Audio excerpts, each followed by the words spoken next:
the fear. Yeah, but what I find really fascinating is that what you're talking about is being unstoppable. Mm-hmm. And a lot of us get stopped in the face of no. Right. You know, whether if you forget your lines and you just, listen, I've been there, own the T-shirt. But what you said that you did was quite remarkable. When you're talking about at HBO, this is something that had not been done.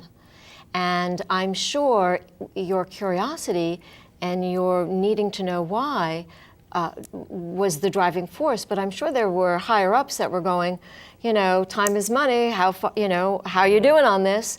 And that's not possible for you to do. And why didn't you stop? Well, it's interesting because what I found is that you have to adapt to the situations you're in. For instance, if you're working for a company like a media company, people in that company are usually very visual. So if you start talking to them about theory, they'll just completely shut down. They can't conceive of what you're talking about. They can hear the words, but they can't project how is that going to work. And so what I found was we would just do things as a skunk works and say, and then show it to people. And you find that people who are very bright and very intelligent, once they see something, they go, oh, I didn't know you could do that. Well, maybe we could do this and this, and it begins to get their juices going. So it's very much that it's not just the creation of something, it's being able in a way to give it exposition, to give it life in a way that other people can then kind of feed off of it. But I was always very touched by that comment. I think it was Teddy Kennedy, or was it Robert Kennedy, who had said about his brother. Some men ask. Not what they could. No. Some men ask why. Some men ask why can anyway. But I dream things that never were and say why not. That part of the expression I always thought was very powerful. I think that what you're really saying, and correct me if I'm wrong, but curiosity. Yes. We have to be curious. We have to be curious in our work, in romance, and in our daily life. We can't accept the norm as standard, as the only way to go. You say, but wait a second. Maybe there is life after death. Let's be curious. Yeah, I think the important point about that is the questioning, right? If I have an answer, then everything stops. Right. But if I have a question, then there's an infinite possibility of how something can manifest in the face of a question, right? Right. Why can't you do this? Why do things have to be that way? Why am I kind of held back? Why am I afraid?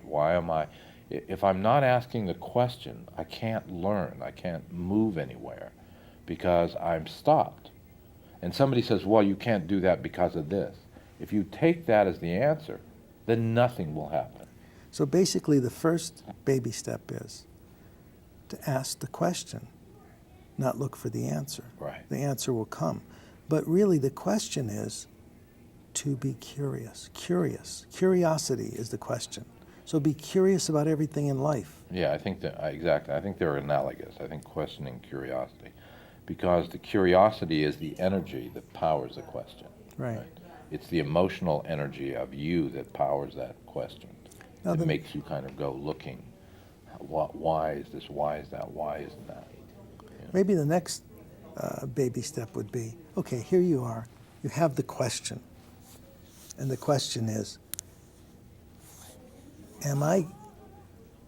do I have the technology to rappel down this cliff?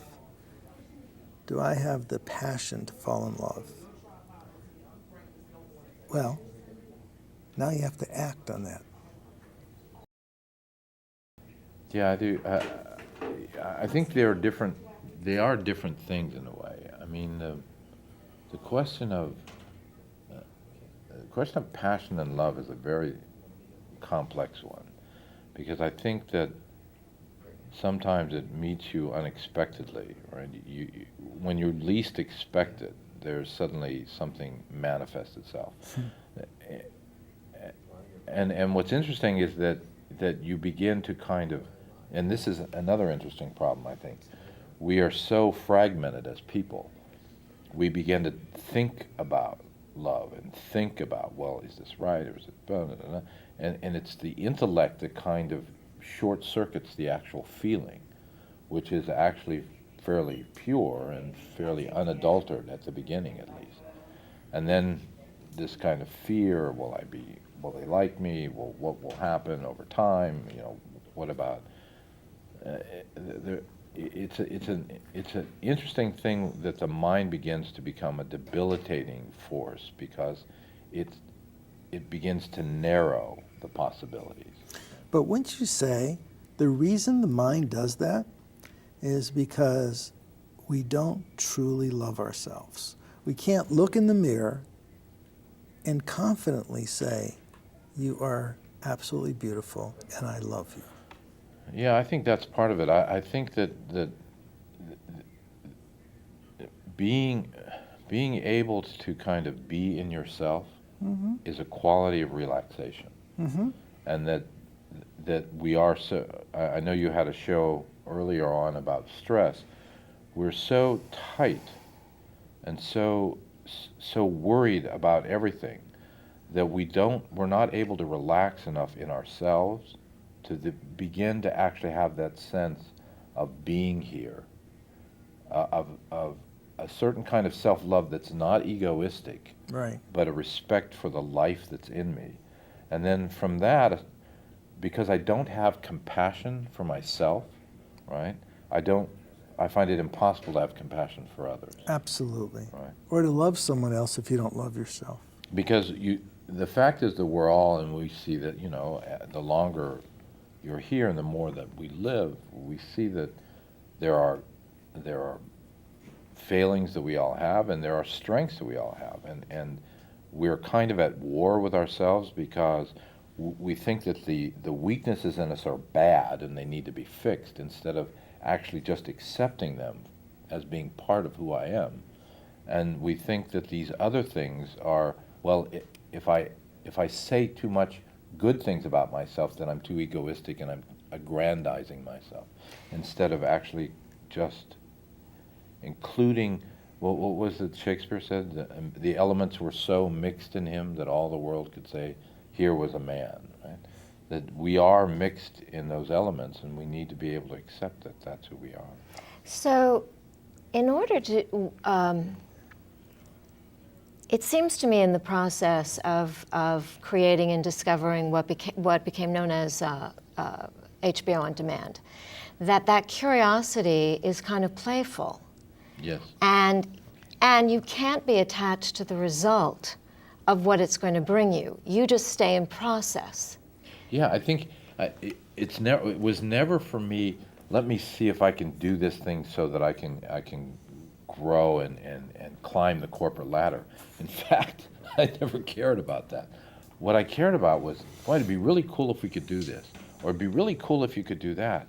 Or somebody would go, well, you know, we have this manual process and it's taking us forever to do that. And I think, well, wow, it'd be really cool if I could help them out somehow. So that must have really ignited the people that you worked with, because Oh, yeah, we they had a weren't on ball. stage and careening down cliffs. No, but That removes the fear. Yeah, and I've had guys that have worked for me that come back and say, you know, I don't think I've had more fun at work. That's so awesome. And it's because it's a kind of, there's a certain playfulness about it. There's a certain, it's like a kid with Legos, you know, you're just building something, oh, that's really cool. I mean, I used to enjoy doing that with my son, just building things. It's like, it comes down to this. When you are really involved in life, it's not with an eye on the outcome, but it's doing the best you can at everything you possibly do, from when you wake up in the morning till the time you go to bed at night, with no expectations for the future. Right. And the rest will come. The money will come, the love will come, the success will come. You don't have to worry about them. but you have to really do the best you can at everything you do. And I think you have to continue to do that all through your life. All through no your matter life. how. I just completed and I'm about to get a license for a Coast Guard captain, the Merchant Marines, because I love to sail, and I thought, wow, it'd be really great to understand what I'm doing, right? Well, I just decided to take Korean lessons There you go. because I want to speak Korean. Why? Well, that's why. Awesome. That's really awesome. And the fact that Bruce is a captain, John, he can marry you Oh my God. to that girl. Yeah, all you see, have you to do is didn't come know. on my boat. That's great. But I do think that it's important that people continue to, and I think this goes back to something we talked about earlier about questions, that as people, and you see this a lot of times, people as they get older, they feel that they become more boxed in and there's fewer things that they can do because they've somehow acceded to the answer that, well, I'm getting old and whatever. I think the question is much broader than just about things. The question is myself. Is this something that you feel that a quality that you were born with or that developed in you? Well, I think that I think probably a little of both. I think we all have that quality. Mm-hmm. If you look at children, and usually up until they're about 2 or 3 years old, maybe even a little later, when they start going to school, they begin to lose it. But when they're really young, they're curious about everything. And fearless. And they're fearless. Yeah, they'll think about getting up and walking, to learning to walk. That's a fearless endeavor. Yeah. And they're falling down all the time. But what you described is beautiful. We've become domesticated Yeah. by our civilization. Right. And all of a sudden we're taught fear. And all of a sudden we're said we're not allowed to do this. We're only allowed to do that. Right. Or a female's only allowed to do this. A male's allowed to do that. And what school does, all schooling, is sucks out the creativity. Absolutely. And they want to make a standard person. So you're a Hershey chocolate bar. They're all alike. How boring. But it's interesting. There are pockets of people who are experimenting with different ways of actually approaching education. Oh, yes. And I think when you see, in fact, my son went to one of those schools in New Hampshire, and when you see the difference between those kind of people who've had that ability, that exposure in an educational, and to your point, the cookie cutter kind of mentality, they're just light years different. Light years. Yeah. Light years. Absolutely. Now, this is fascinating. Fascinating discussion. So basically what we see here is, first of all, anyone could create whatever new reality they want. No excuses. I don't want to hear you're a farm boy, you're a coal miner, you're this, you're too poor, you're from a country where you're poverty-stricken. It's all excuses. The next thing of it is you have to be curious eternally. The next thing is it has nothing to do with the age. It has to do with the energy. And don't give it away. When you give it away, your diehard battery is dead. Right. So you belong on the back burner. So no matter how old you are, no matter what your chronological age is, you constantly experience new adventures. You have to become like what did Christ say? You have to become like a child. A child. Be the curious child before we became domesticated. So I think this wraps up tonight. This is a very interesting experience. It was a pleasure meeting you. Thank you Thank you so so much. much for coming to our show. Absolutely. Thank you, It was a Bruce. pleasure. Thank you. It's extraordinary to sit and listen to people who are unstoppable, isn't it? Absolutely. Yes, I learned something tonight, Yes. so thank you, Bruce Probst. And just remember one thing, be curious. Namaste. Namaste.